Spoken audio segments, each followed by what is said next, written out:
오늘 본문 예레미야 51장 45절부터 64절까지를 저와 여러분이 번갈아 교독하시겠습니다.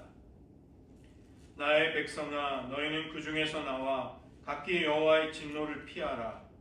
너의 마음을 나약하게 말며 이 땅에서 들린 소문으로 말미암아 두려워하지마라. 소문은 이에도 있겠고 저에도 있으리라.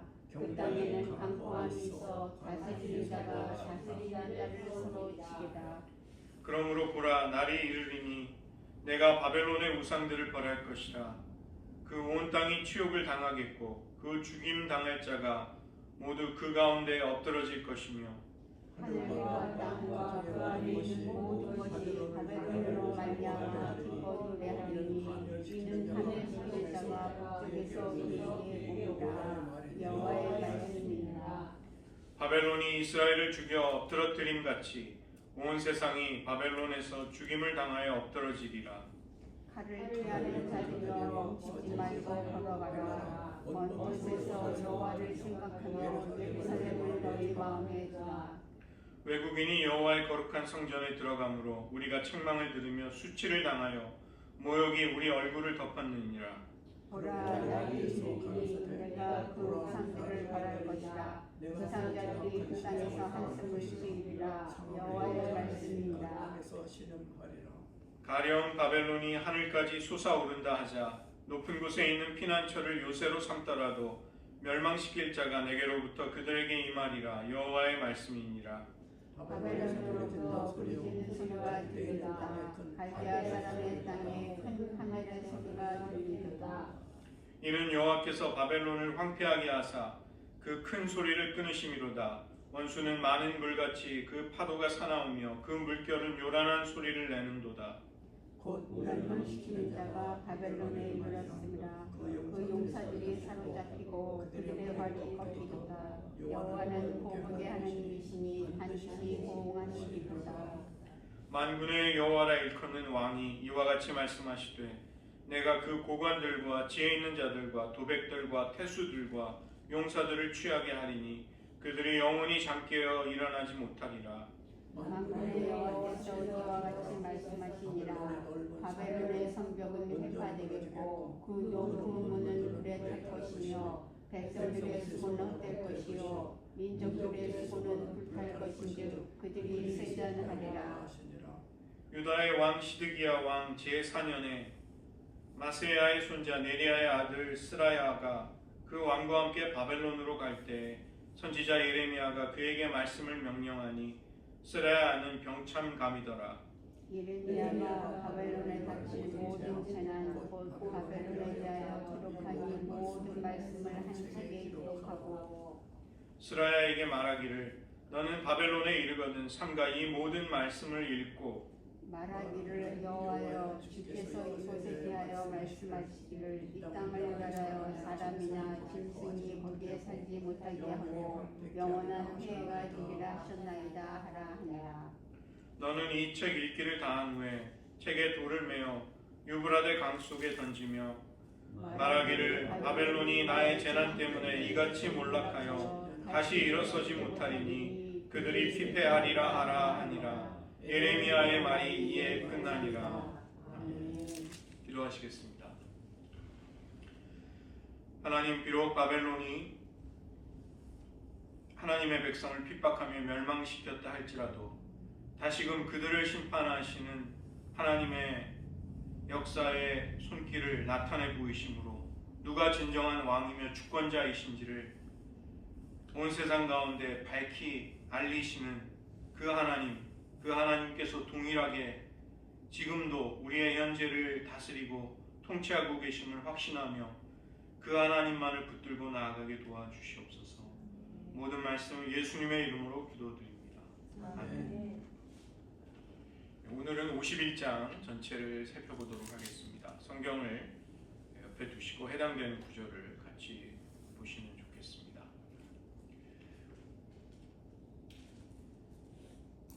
화면을 바꿔주십시오.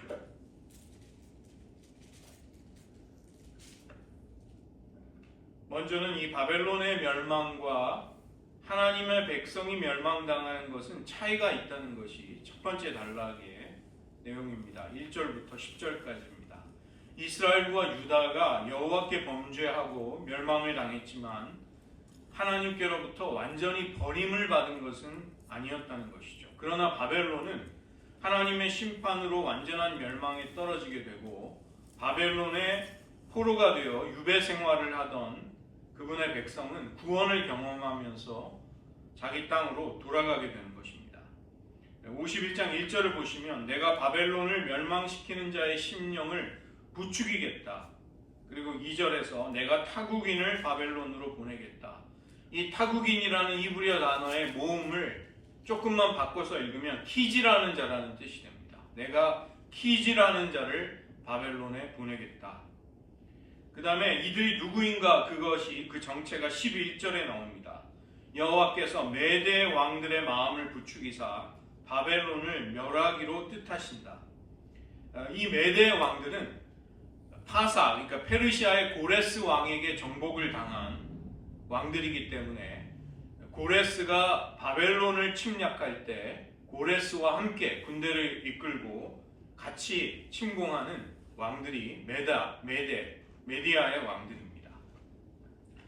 51장 5절이 이 첫 번째 단락의 주제 구절입니다. 바벨론과 이스라엘은 겉으로 보기에 똑같이 멸망당하는 것 같지만 결정적인 차이가 있습니다. 하나님의 백성은 영영이 버림을 받지 않는다는 데 있어서 결정적으로 다른 것이죠.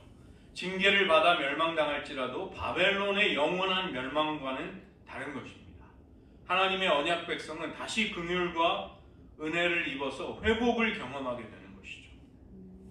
하나님은 이 바벨론을 51장 7절에서 여호와의 손에 잡혀 있어 온 세상을 취하도록 하는 금잔이다. 이 금잔 안에는 하나님의 진노의 포도주가 담겨 있습니다. 그래서 이 금잔이 보내지는 곳마다 그 나라와 민족은 하나님의 진노를 마셔야만 하는 것이죠. 그 하나님의 진노를 운반하는 역할이 바벨론이 하는 일이었습니다. 또 다른 바벨론의 역할은 20절 말씀에 나와 있습니다. 너는 나의 철퇴 곧 무기라. 나라와 국가들을 멸망시키는 하나님의 손에 들린 무기의 역할이 바벨론이 하는 일이었습니다. 그러나 이 바벨론은 처음에 다른 민족들을 멸망시켰지만 나중에 스스로 멸망을 겪게 되어서 폐허를 이루게 되는 것이죠. 25절을 보시면 온 세계를 멸하는 멸망의 산이 되어버린다. 바벨론 자신이 멸망의 산, 폐허로 가득 찬 멸망당한 존재가 되는 것입니다. 그 다음에 바벨론의 상처는 치료가 불가능한 것이죠. 8절과 9절입니다. 이 죽음이, 멸망이 반드시 예정이 되어 있고 반드시 그대로 이루어진다는 것이죠. 무엇으로도 어떤 유향과 치료약으로도 이 바벨론의 상처는 이제 치유할 수 없다는 것입니다. 그리고 이런 하나님의 하시는 일이 10절에 보면 여호와께서 우리의 공의를 드러내셨다는 고백으로 나오는 것이죠. 하나님은 의로우신 그분의 성품대로 이스라엘만 심판하는 것이 아니라 온 세상을 심판하시면서 그분의 주권을 드러내십니다. 하나님의 공의가 실현이 될 때 하나님의 백성들의 수치와 부끄러움이 비로소 그때 씻어질 수 있게 되는 것이죠. 이것은 이스라엘 백성들이 공의롭다, 의롭다, 그들에게 죄가 없다는 것을 의미하는 것이 아니라 하나님의 의로움이 실현됨으로써 하나님의 백성들은 수치를 씻게 되고 얼굴을 다시 들 수 있게 된다는 것입니다. 이스라엘과 유다 백성은 바벨론의 멸망을 경험함으로써 하나님이 우리들의 권리를 회복시켜 주심을 깨닫게 되고 그 놀라운 일을 경험하는 것이죠.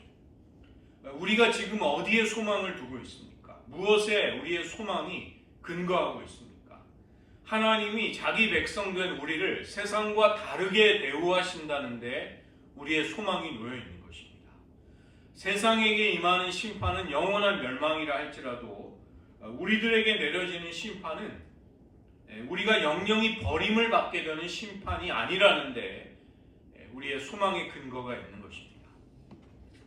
두 번째로 하나님은 선포하신 말씀에 따라서 바벨론을 멸망시키시는 계획을 하나하나 실행하십니다. 그리고 북쪽으로부터 바벨론을 치러 오는 적이 이제 메대와 파사, 메디아와 페르시아라는 것이 밝혀지는 것이죠.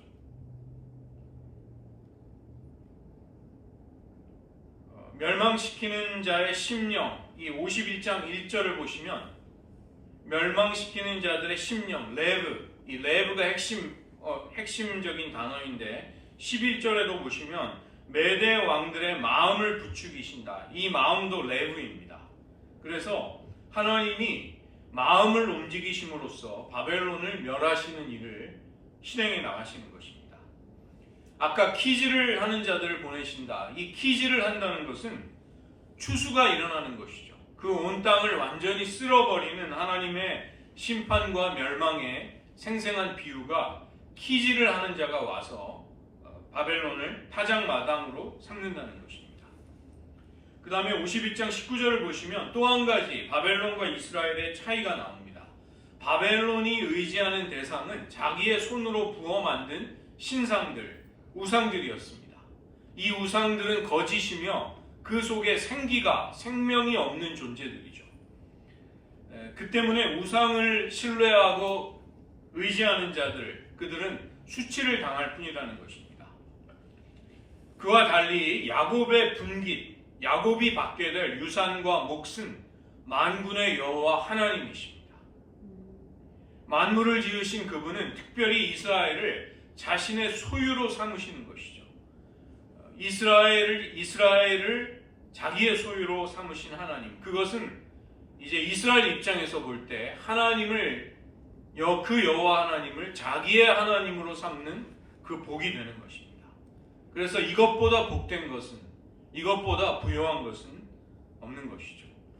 우리가 하나님과 맺고 있는 특별한 관계, 이것이 우리의 죄악과 반역과 그것에 뒤따르는 심판을 뛰어넘게 하는 것입니다. 우리의 모든 허물과 잘못을 뛰어넘어서 우리가 생명과 구원을 어떻게 얻을 수 있는가? 하나님과 우리가 맺고 있는 그의 아들의 피로 세우신 새 언약으로 세워진 특별한 관계가 우리를 생명에 이르게 하는 것이죠. 그러나 하나님과 이런 관계를 맺지 못하고 하나님이 자기의 분깃이 되지 못하는 사람들, 그들은 어떤 권력과 부를 소유하고 있다 할지라도 자신의 생명을 건져낼 수 있는 길이 없게 되는 것입니다. 지금 우리가 살아가는 역사적으로도 항상 그래왔죠. 권력자들과 부자들은 세상을 자신의 것으로 여기며 살아가고 있습니다. 그리고 자기의 그 세력을, 부요함을 자손들에게 영영이 대대로 나누어 줄 수 있다고 생각하지만 그것은 착각이라는 것입니다. 세상이 불의하고 악이 번성할지라도 세상의 주권자는 인간이 될 수 없고 강대국도 아닌 것입니다. 하나님이 온 세상을 그분의 뜻대로 주관하고 계십니다. 우리는 이 믿음으로 모든 현실을 판단하고 볼 수 있어야 하겠습니다. 지금 우리의 눈에 보이는 바가 모든 것이 아님을 우리는 확고하게 붙들 수 있어야 하는 것이죠. 세 번째로 20절부터 33절에서 하나님은 온 세상을 파괴한 바벨론을 치시는데 이제 바벨론도 황무지가 된다는 것입니다. 심판의 대상이었던 민족과 나라들, 이들을 심판하는 도구가 바로 바벨론이었습니다. 51장 6절을 보시면 다소 모호하게, 막연하게 여호와의 보복의 때다 이렇게 말씀을 하지만 51장 24절에서는 그 보복의 때가 무엇인지가 분명해집니다. 바벨론이 시온에서 모든 악을 행한 그대로를 내가 바벨론과 갈대아의 주민들에게 그대로 갚아주겠다. 이것이 여호와의 보복하시는 바가 된다는 것입니다. 한때는 온 세상을 멸했던 바벨론, 이제 그는 자기 자신이 멸망을 당하는 존재가 되는 것이죠. 51장 25절에 바벨론은 멸망의 산이 되는 것입니다. 하나님은 그 바벨론에게 내가 너의 원수라고 선포하십니다. 한때 바벨론이 하나님의 철퇴였다는 것은 나라와 민족들을 분쇄하실 때, 심판하실 때 바벨론이 그 일의 도구와 대행자, 에이전트가 돼서 하나님이 시키신 일을 수행했음을 말하는 것이죠. 하나님의 위탁과 지시를 받아서 바벨론이 행한 일들은 틀림없이 하나님이 시키신 일들이었습니다. 그러나 이 바벨론이 시온에서 저질렀던 악행들, 예루살렘 성과 성전을 파괴했던 그 악행을 하나님은 기억하고 계십니다. 그리고 그것을 보복할 때가 이르렀다. 이렇게 말씀하시죠. 하나님은 뒤끝이 장렬하시는 분이시다. 그런 느낌을 받습니다. 죄악과 악행을 그냥 넘어가시지 않습니다.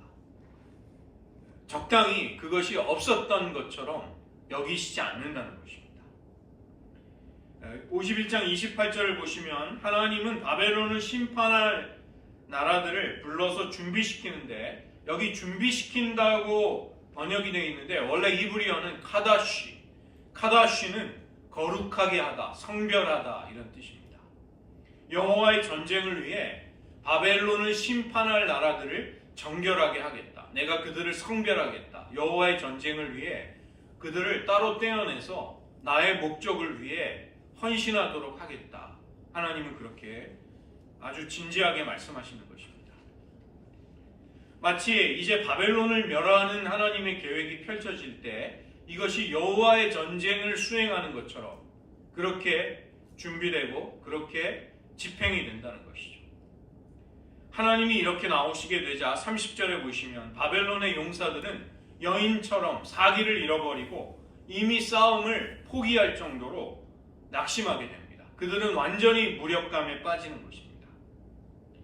32절에 나루를 빼앗겼다는 것은 바벨론 성이 적군을 막기 위해서 그 운하와 해자를 건설해 놓았는데 성벽 밖으로 삥 둘러친 연못 같은 것을, 물 웅덩이를 파서 이제 그것으로 적군을 막게 되는데 그런 모든 방어 시설을 적군에게 다 빼앗기게 된다는 것입니다.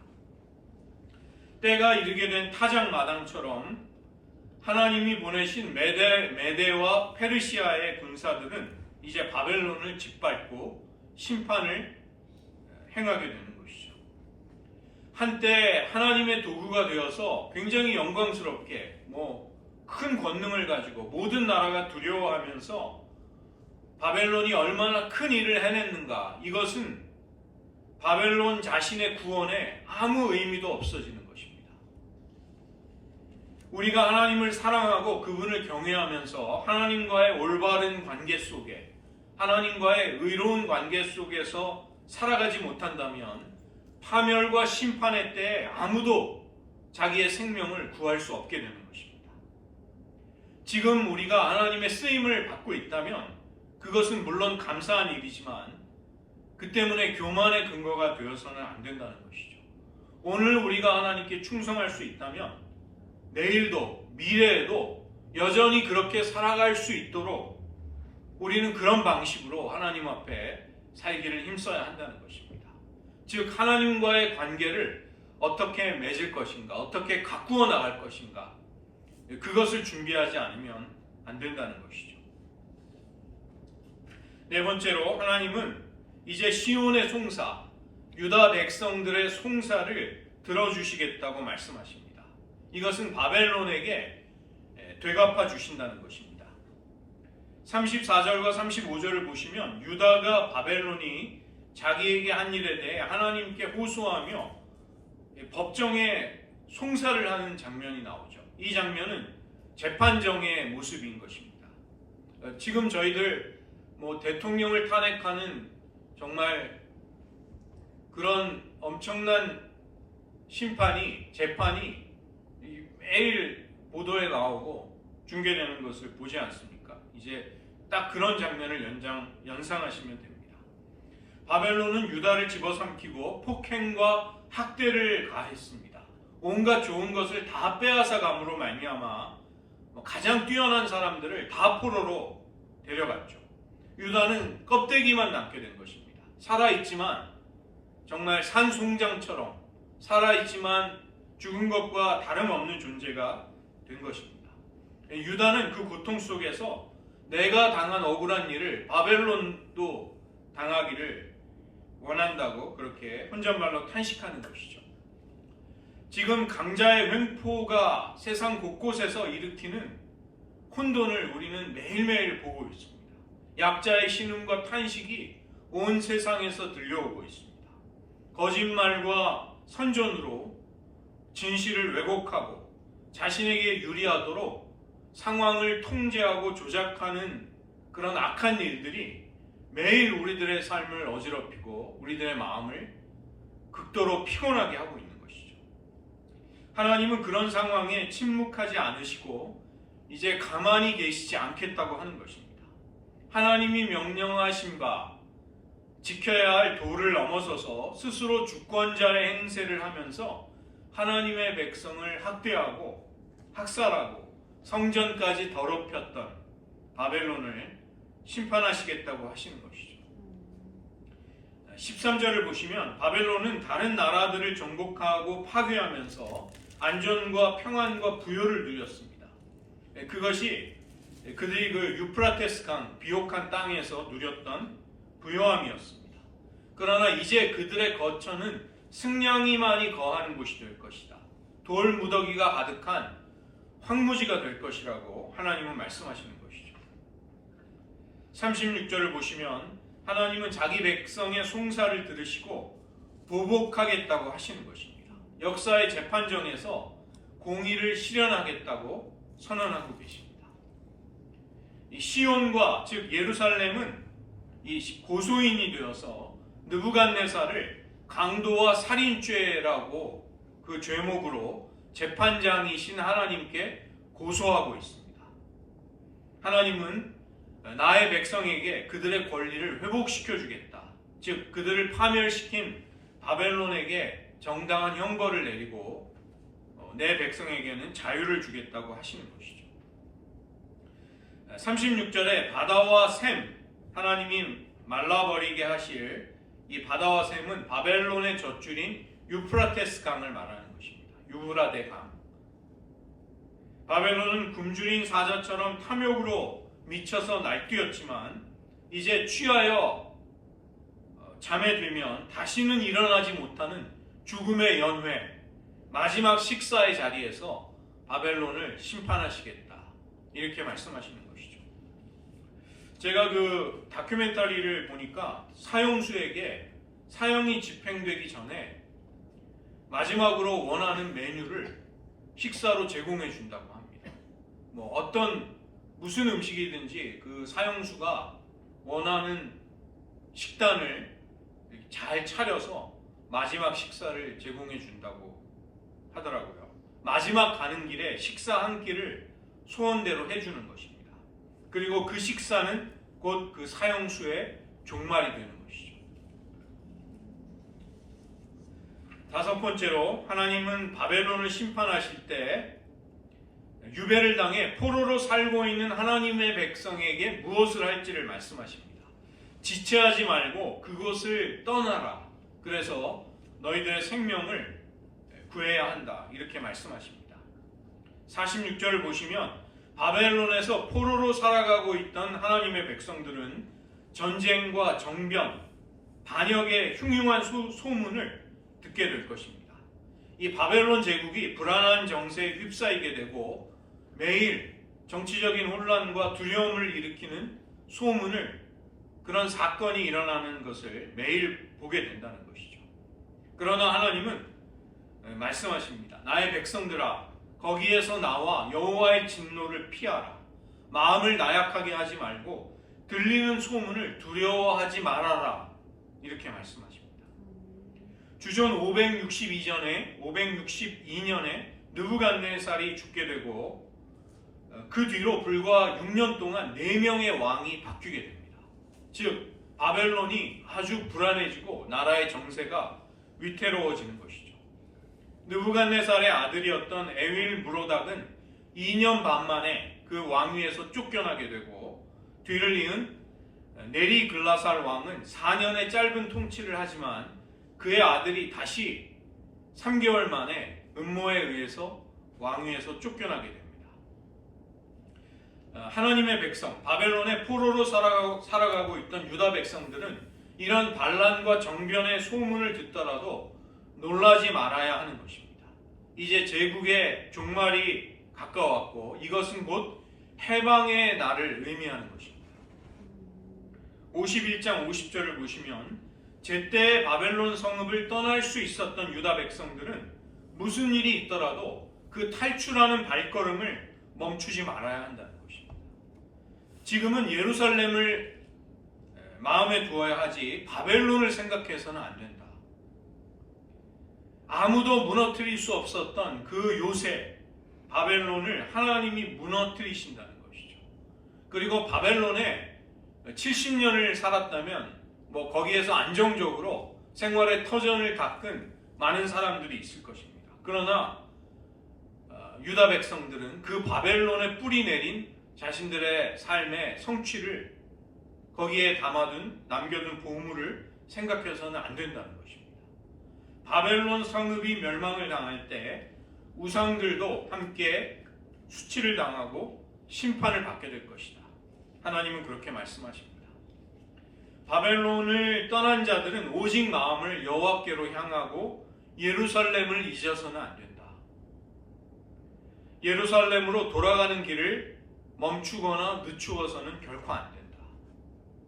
이스라엘을 죽여서 엎드러뜨렸던 바벨론이 이제 멸망을 당할 것이기 때문입니다.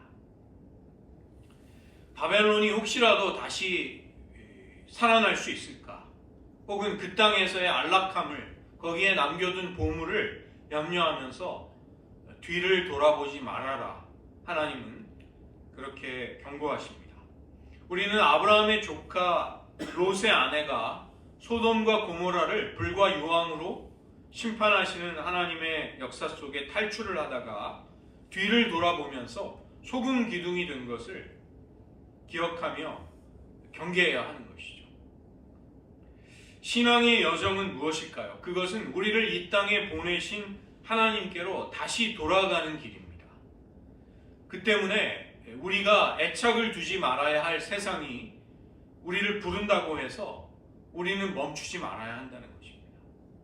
하나님만을 마음에 두고 영원한 하나님의 도성을 향해 나아가는 순례자로서의 우리의 본분, 우리의 소명을 잊지 말아야 한다는 것이죠. 마지막으로 하나님은 만군의 여호와라 일컫는 왕이 바벨론을 영원한 잠에서 깨어나지 못하게 하신다고 말씀하십니다. 예레미야는 시드기야 왕 제4년 주전 594년에 바벨론에 대한 심판의 예언을 책으로 기록하라는 말씀을 듣습니다. 그리고 예언 행동을 수행하도록 시드기야 왕과 함께 수행원으로 바벨론에 마침 가게 된 스라야에게 그 책을 주라는 하나님의 명령을 받습니다. 이 스라야는 예레미야의 서기 바룩의 형제입니다. 스라야는 그 책을 바벨론에 가지고 가서 낭독을 한 다음에 책에다가 돌멩이를 달아서 유브라데 강에 던지라는 하나님의 명령을 받습니다. 책이 강물 깊숙이 흔적도 없이 사라져버리듯이 바벨론은 역사의 심판 속에 사라져버리게 될 것입니다. 모든 민족을 자기의 발 아래 굴복시켰던 바벨론이었지만 이제 민족들의 운명을 결정하시는 하나님에 의해 그들도 종말을 맞이하게 되고 아무도 기억할 수 없는, 찾을 수 없는 역사의 뒤안길로 사라진다는 것이죠. 이 명령을 순종한다는 것이 쉬운 일일까요? 바벨론의 심장부에 들어가서 혹시라도 만약에 발각이 된다면 그들의 분노를 불러일으킬 메시지를 하나님은 전하라고 하시는 것입니다. 어찌 보면 생명의 위협을 무릅써야 할 순종의 요구였던 것이죠. 그러나 예레미야와 스라야는 이 하나님의 예언 행동을 하라는 명령에 순종했던 것입니다. 하나님은 자기 백성에게 바벨론이 멸망해가는 두렵고 혼란스러운 상황 속에서 말씀하고 계십니다. 45절과 46절의 말씀이 저희가 귀담아 들어야 할 말씀입니다. 너희는 그 중에서 나와 각기 여호와의 진노를 피하라. 너희의 마음을 나약하게 말며 이 땅에서 들리는 소문으로 말미암아 두려워하지 말아라. 지금 우리의 상황에 어찌 보면 꼭 맞는 말씀이기도 한 것입니다. 51장 50절 칼을 피한 자들이여 멈추지 말고 걸어가라. 먼 곳에서 여호와를 생각하며 예루살렘을 마음에 두어야 한다. 너희들의 고향, 너희들의 본향을 마음에 잊지 말아야 한다. 하나님은 보복의 하나님이시기에 바벨론이 자기 백성에게 행했던 일을 반드시 보복하시겠다고 말씀하십니다. 나라가 나라를 치고 민족이 민족을 대적하고 서로 분열하며 상대방을 증오하는 혼돈의 한 복판에 이 시대 속에 우리들도 서 있습니다. 이 혼돈과 무질서의 풍랑이 거세게 몰려올 때 우리는 마음의 고삐를 잡고 있어야 한다는 것이죠. 민족들이 헛된 일을 도모할 때, 악인들이 경건한 자를 무너뜨리려고 함정을 파고 기다릴 때 하늘에 계신 하나님은 그들을 비웃으신다고 시편 기자가 시편 2편에서 말씀하였습니다. 이 땅의 제국은 영원할 수 없고 인간의 권력이 절대화되면 그런 권력은 절대 부패한다고 우리는 알고 있죠. 바벨론의 운명을 기록한 책이 유브라데 강물 속에 가라앉아 흔적도 없이 사라지듯이 이 땅의 모든 제국들은 다 역사의 뒤안길로 사라지게 될 것입니다. 오직 하나님이 역사를 홀로 세우시기도 하고 허무시기도 하실 권한이 있으십니다. 흥하게도 하시고 쇠하게도 하시는 역사의 주권자 하나님, 그분이 우리를 통치하고 계시는 것입니다. 바벨론의 패망은 곧 유다 백성에게 해방과 회복을 의미하였습니다. 그들의 억울함을 하나님이 신원해 주시고 그들의 호소와 송사를 하나님이 공의로 바로잡아 주시는 사건이었던 것이죠. 하나님은 그분의 절대 주권으로 지금도 세상을 통치하고 계십니다. 우리가 세상에 휩쓸려 멸망으로 가는 자들이 아니라 우리의 영원한 도성 하늘의 예루살렘을 향해 가는 자들임을 우리는 잊지 말아야 하겠습니다. 저희들 오늘 이 시간 말씀을 의지하며 기도하기 원합니다. 하나님, 우리를 다스리며 통치하여 주시옵소서. 위기 속에 있는 대한민국, 또 불의와 세속화의 물결이 거센 이 미국 사회를 하나님의 공의로 다스려 주시기를 기도하기 원합니다. 우리의 마음이 어떤 흉흉한 소문에도 두려워하거나 염려하는 대신에 또 망해가는 세상과 짝하거나 함께 휩쓸려 멸망으로 가지 않게 하시고 영원한 본향 하늘의 예루살렘을 사모하며 하나님의 백성으로 나아가는 믿음의 발걸음을 결코 늦추거나 멈추지 않게 하소서. 그 방향을 일관되게 바꾸지 않게 하소서. 이 시간 말씀을 의지하며 잠시 기도하겠습니다.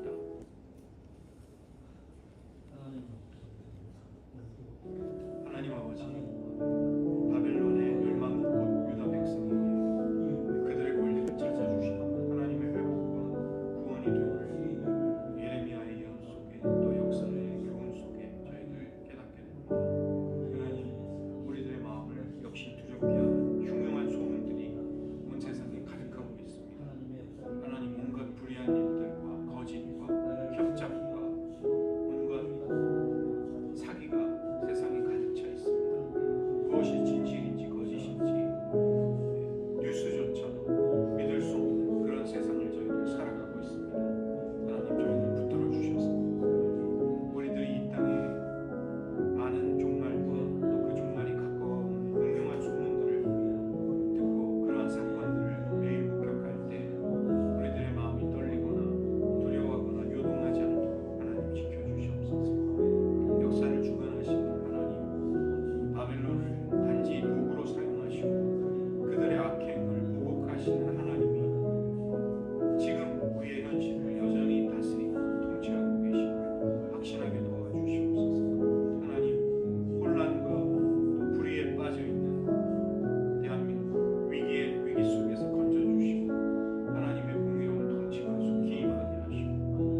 바벨론의 멸망이 곧 유다 백성들의 구원과 회복의 소망이 됨을 깨닫습니다.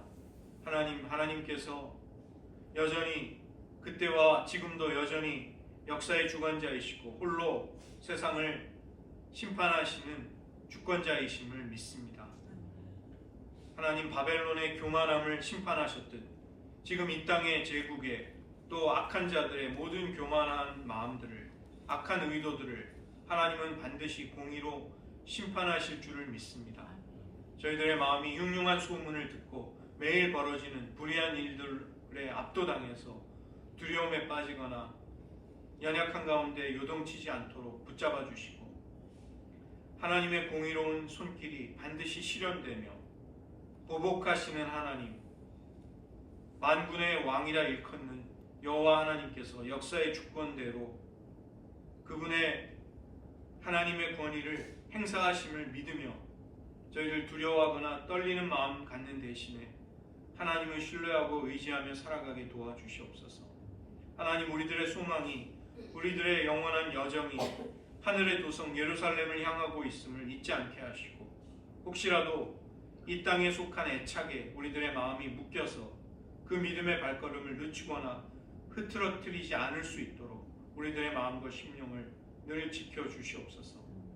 모든 말씀 예수님의 이름으로 기도드립니다. 아멘.